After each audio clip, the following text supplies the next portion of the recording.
IEC 61850 સિસ્ટમની જરૂરિયાતો છે. તો આ નવી સિસ્ટમની જરૂરિયાત વિશે ઘણા બધા મુદ્દાઓ છે, જેમાંના થોડા આપણે અહીં ચર્ચામાં લીધેલા છે. તો એ છે આંતર કાર્યક્ષમતા, એટલે કે વિવિધ ઉત્પાદકો દ્વારા ઉત્પાદિત થયેલા IED એટલે કે ઇન્ટેલિજન્ટ ઇલેક્ટ્રોનિક ડિવાઇસ, જેને આપણે રિલે કહીએ છીએ, એક સાથે એકીકૃત રીતે કામ કરવા માટે સક્ષમ બનાવવા માટે આ પ્રકારની સિસ્ટમની જરૂરિયાત છે. બીજું, હાઈ સ્પીડ કોમ્યુનિકેશન એટલે કે GUS પ્રોટોકોલ અને સેમ્પલ્ડ વેલ્યુનો ઉપયોગ કરીને ઝડપી સુરક્ષા એટલે કે પ્રોટેક્શન સિસ્ટમ ફાસ્ટ બને અને કંટ્રોલિંગ પ્રક્રિયાઓ જેમ કે ટ્રિપિંગ એક્શન ઝડપી બને એને સમર્થન આપવા માટે આ પ્રકારના સિસ્ટમની જરૂરિયાત છે.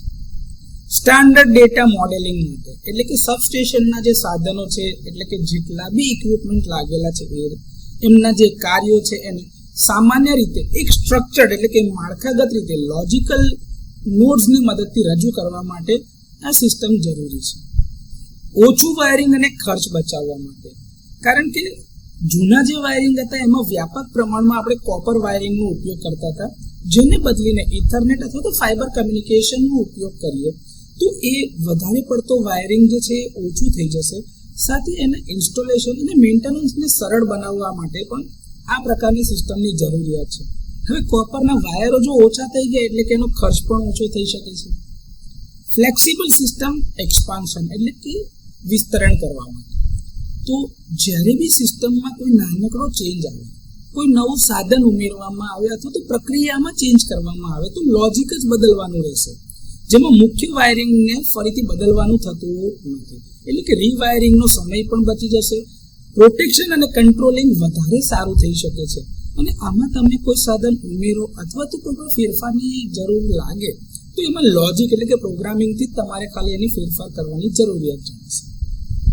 વિશ્વસનીયતામાં સુધારો થવો અને ડાયગ્નોસ્ટિક્સ એટલે કે આ પ્રકારની સિસ્ટમની અંદરમાં લાગેલા સાધનો પોતે પોતાનું સ્વનિરીક્ષણ કરે એટલે કે સેલ્ફ ડાયગ્નોસ્ટિક કરે, દરેક સિસ્ટમમાં પોતાના સ્ટેટસ રિપોર્ટ કરે અને ફોલ્ટ ક્લિયરિંગ જે છે અથવા તો ફોલ્ટ એનાલિસિસ છે એ વધારે સારું થઈ શકે એના માટે પણ આ સિસ્ટમ ઉપયોગી છે.